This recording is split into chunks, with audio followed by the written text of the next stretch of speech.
Okay, now we've got a pretty good idea as to why we might need these things called percentile ranks. Now let's start talking about what they actually are. And although this graph is great, and I'm going to have you pulling percentiles off of graphs fairly soon, let's not start here now. Let's start with the actual data. And you know what? Let's not go with this data, which was the original set as I gave you. Let's shuffle it into this. It's exactly the same data, but now it's in order from least to greatest. So right away, if you wanted to, you could identify the median, couldn't you?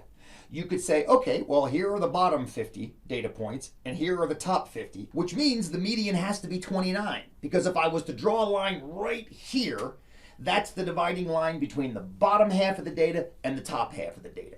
So the median is 29 pounds. So that's something you've already done before. And believe it or not, that has a percentile rank name. Since 29 divides the bottom half of the data from the top half of the data, we say that the median is the 50th percentile. But percentiles stretch far beyond just medians. For example, let's suppose I draw my line right here. That would separate the bottom 30% of the data from the top 70%. That would be called the 30th percentile. And the 30th percentile in this case would be 27 pounds. Let's go to the other side. Let's put our line here now, which chops off the bottom 70% from the top 30%. That would be the 70th percentile. And the 30-pound mark would be that divider. So 30 pounds would be the 70th percentile. Okay, I want to take a real quick pause here before we dive back into this data set and chat about the number of the percentile and what it's referring to. So when we started with the median, and we talked about the median being the 50th percentile, you didn't think twice about it because the median divides the bottom 50% from the top 50%. So it doesn't matter if you're looking up or down. With the 30th percentile, we called it the 30th percentile because it traps 30% of the data below it. Now, it also traps 70% above it. But when you talk about percentiles, by convention, the percentile number is referring to the percentage that's below that number. So for the 30th percentile, we said it was 27 pounds because 30% of the data in the list was below 27 pounds. Similarly, we called the 70th percentile 30 pounds because 70% of the data in the list was below 30 pounds. So when you hear the word percentile, we're talking again about the percent of the data that's below that value. Just wanted to make that clear before we moved on. Now, moving forward, I also don't want you to worry that every percentile has to end in a 0, like the 50th percentile or the 30th or the 70th. For example, if I drop my dividing line right here, I've separated the bottom 36% of the data from the top 64. That means that divider is the 36th percentile. But what should I call the number? How many pounds? Well, what statisticians have kind of agreed on is they simply take the number in between. 27 and 28, they call it 27 and a half. So 27 and a half pounds would be the 36th percentile in this data set. But how does all this tie into Max in his 80th percentile? It's not like we had these 100 weights in front of us when we took him to the pediatrician. I'll explain that to you in a couple minutes. But let me tell you this. When Max went to the pediatrician for his 2-year-old checkup, he weighed 31 pounds. So if you place him in this chart of 100 randomly selected white American 2-year-old males, he's one of these 31-pound 2-year-olds. So what's his percentile rank? Well, we can use the same idea we used before for percentile. What percent of the data is he greater than? And you can see right now, he is greater than 80% of all the data in this chart. And that's really all there is to finding the percentile rank of a given data point. Find the data point and then figure out what percent of the data is less than that. As another example, we can look at this data and say, what's the percentile rank of a 32-pound baby?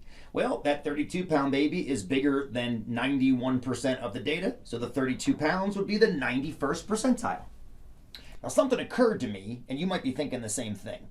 earlier, for example, we said the 70th percentile was 30 pounds because if you put a line cutting off the bottom 70% of the data from the top 30%, that line cuts right through all the 30-pound babies. However, if we ask what is the percentile rank of a 30-pound 2-year-old, we would say that it's actually in the 64th percentile because 30 pounds is greater than 64% of the data set. Okay, if that last little bit kind of had you scratching your head like, wait a minute, how can there be two different numbers attached to the same value? Consider the median again. Okay, consider the median again. Let's go back to the original data set and look at why 29 is the median. 29 is the median because if you take the data set and draw a line right halfway across, 50% of the data is below, 50% of the data is above, and what number is doing that division? Well, it's the number 29. So that's why 29 is the median. Now the question is, let's ask it backwards. Let's start with the number 29. What percent of the data is less than 29? Well, if you look at that, it's 49% of the data, not 50. And the reason is because the number 29 occurs in more than one place in this data set. So I want you to not worry because really the idea of the percentile within a data set and the percentile rank of a data point are really technically two slightly different things depending on what comes first, the percent or the data point. The second reason you don't want to worry about it is it's not worth worrying about because as data sets get bigger, this kind of discrepancy shrinks and becomes almost nothing. Speaking of large data sets, I want to talk now about how we were able to get Max's 80th percentile. Because as I mentioned before, we didn't have these 100 data points and then put Max in a line across the bottom.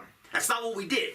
We weighed Max at the docks and he was 31 pounds. How were we able to know that that 31 pounds was the 80th percentile? Let's take a look at that. All right, so this is a pediatric growth chart for boys age 0 to 3 years. And if you've ever been to a pediatrics appointment, you've probably seen one of these things. It's mind-boggling to be how much information is on this chart. What I'm going to do right now is zoom in on just the part we need to answer the question we just asked. All right, that's a little easier to look at. So this was Max's 2-year checkup. So we look at age in months 24, and we follow that line up. And notice it crosses over lines. One that says 5, one that says 10, one that says 25, 50, 75, 90, and 95. Each of those lines is a percentile mark.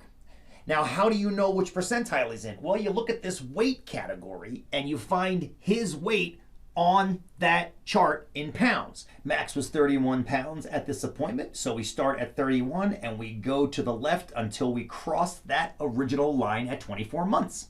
Now what the nurse did was she put a dot right at that intersection, and then she looked at that dot's position to the nearest percentile lines between 75 and 90. And then she said that dot appears to be about 2/3 of the way down from 90 and 1/3 of the way up from 75. Let's call it the 80th percentile. And since the CDC has been collecting this data since 1977, I feel pretty good that it's a robust data set with plenty of data points, and I feel pretty solid about that 80th percentile.